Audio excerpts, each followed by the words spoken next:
Okay, so let's take a look at uniform circular motion. So this topic is a physics topic, and it is to do with a particle moving around in a circular motion.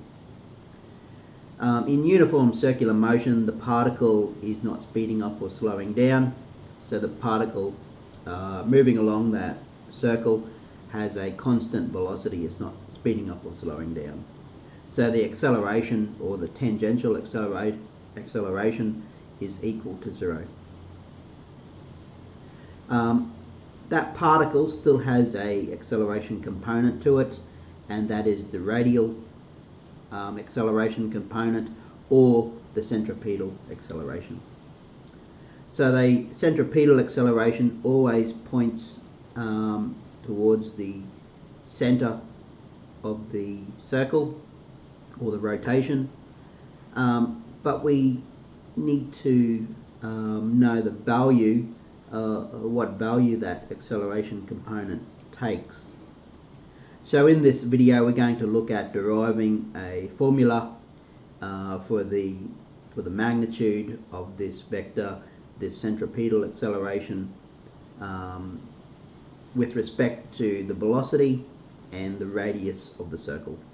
Okay, so now let's take a look at deriving the acceleration, or the formula for the radial or centripetal acceleration, which is v squared divided by r, the radius of the circle and the tangential velocity v. So to do that, we're going to use a bit of geometry. As you can see here, we have a circle, we have the particle on the circle. It is moving around in uniform circular motion, and it has some constant velocity, or tangential velocity. That velocity vector is always tangent to the curve. It also has its components, the component in the x direction and the component in the y direction. That circle has a radius r, and that point is located at x sub p and y sub p. So this is what we're going to use to derive this formula here, v squared over r, which is the centripetal acceleration pointing towards the center of rotation. Now we can see here we have an angle theta that the particle makes with the x-axis. From geometry, that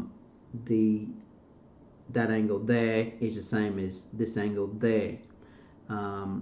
So coming over here, showing that, we can see that we have an angle theta. If we extend that line through the horizontal there, the velocity vector is at 90 degrees to the radius, or tangent to the curve. So we can see, if we draw another line here, we have that same angle theta, but we know that's a 90 degrees there, so this leftover portion here is 90 degrees, take away this angle here. But we also know that this line is a straight line, and going from this point to this point is 180 degrees. So if we take that 180 and we take away firstly this portion here, 90 degrees, then we take away this portion here, this angle here, which is 90 take theta. So take away 90 take theta, and then we simplify that, so that gives us 180 take away 90 is 90, and then we take away another 90, and then we take theta, which gives us positive theta. 90 take 90 is 0, and we have theta. So this angle here is theta. So let's go ahead now and derive this formula for the centripetal acceleration. So firstly, let's write this velocity vector in respect to this angle. So we have v equals the velocity in the x direction times the unit vector I, which is the x direction, plus the velocity in the y direction times the unit vector j.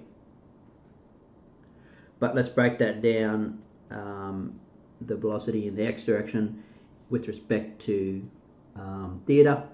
So we can write negative v, negative because it's pointing in the negative x direction, sine theta, and that's all in the x direction. So we have the unit vector I. The y is pointing in the positive y direction, so it's a positive, and we can write that in terms of cos. So v cos theta, all in the j direction, or the j unit vector. Let's now get rid of the angle and replace that with the, because our formula only has v and r in it. But we know that from here we have the sine theta equals opposite over hypotenuse equals vx over b. But from here we also know that sine theta equals yp over r, opposite over hypotenuse. Also with cos, we know that cos theta equals adjacent over hypotenuse, and from here we know that cos theta equals adjacent xp over hypotenuse. So we can use the fact that we have the sine and the cos matching there. So let's replace sine theta here with yp and r to get rid of that theta. So we have negative v, the sine theta becomes yp over r, and that's all still in the x direction. Cos theta becomes xp over r, and that's all still in the j direction. Okay, so we've now got the velocity vector written down. We now need to find the acceleration vector to find our magnitude of that acceleration vector. So to find acceleration, we simply differentiate velocity. So dv dt equals d dt of this term here. So that is negative v yp over r in the I direction plus d dt v xp over r in the j direction. We can see we have the v and the r. The v and the r are constant because v is not changing, the velocity is not changing because we have uniform circular motion, and the radius is not changing. So that can come outside the derivative. So we have negative v over r dyp dt plus v over r dxp dt in the j direction. Okay, so what is dy dt and dx dt? Well, dy dt is simply the y component of the velocity vy. So negative v over r vy in the I direction and dx dt is simply the x component of the velocity. So we have Vx there. Okay, we can also see that Vx is negative as well, and Vy is positive. So, getting Vy and Vx in terms of theta, we can see that sine theta is equal to opposite, or Vx, over hypotenuse V, and cos theta is equal to adjacent, Vy, over hypotenuse, which is V. So we can replace Vy and Vx in our formula here. Vy is equal to V cos theta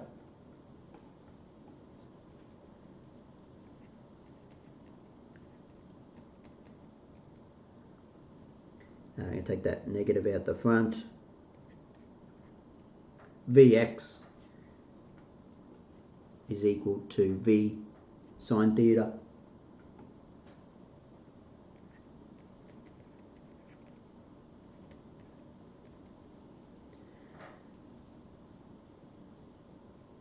you can simplify this a little bit further, square those V's, so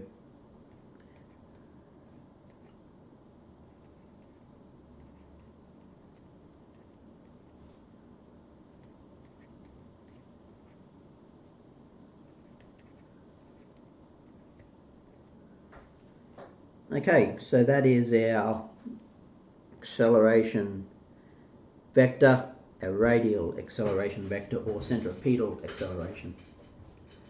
But we still need to find the magnitude of that vector and get that the formula v squared over r. So let's do that.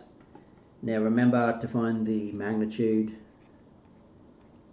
of a vector, of a two-dimensional vector, all we do is take the square root of the x component and square it, plus the square of the y component. So we can see the x component is here and the y component is there. So let's do that.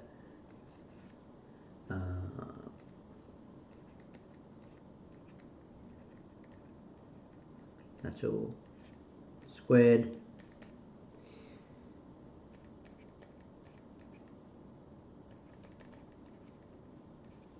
That's all squared.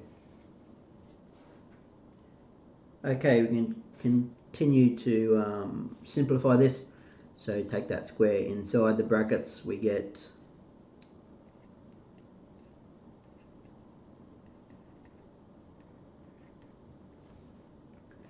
and for the second term here we get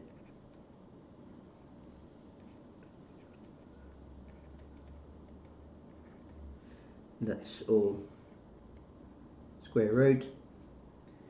We can do some factorization here because we have a v to the power 4 over r squared there, and the same term here.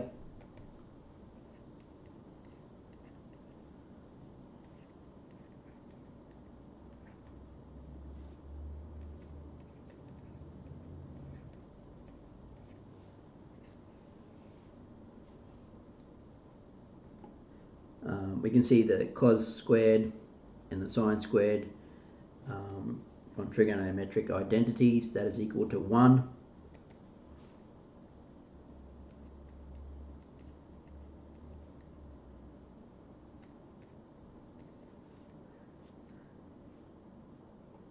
So we simply have the square root of this is,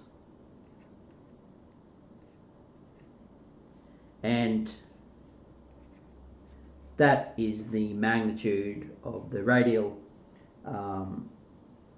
acceleration component, or the centripetal acceleration, which is the formula we were chasing here.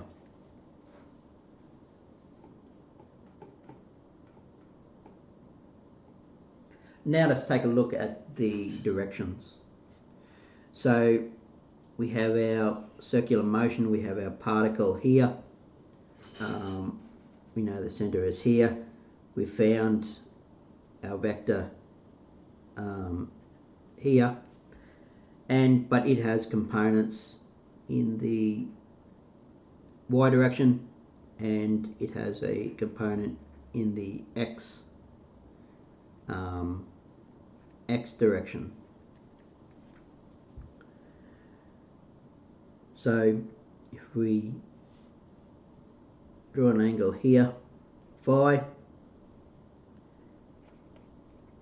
tan phi equals opposite over adjacent equals the y component divided by the x component.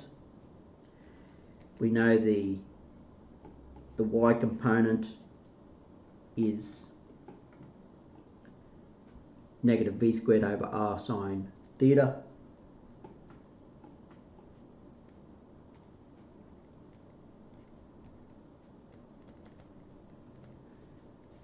And we know the x component is negative v squared over r cos theta.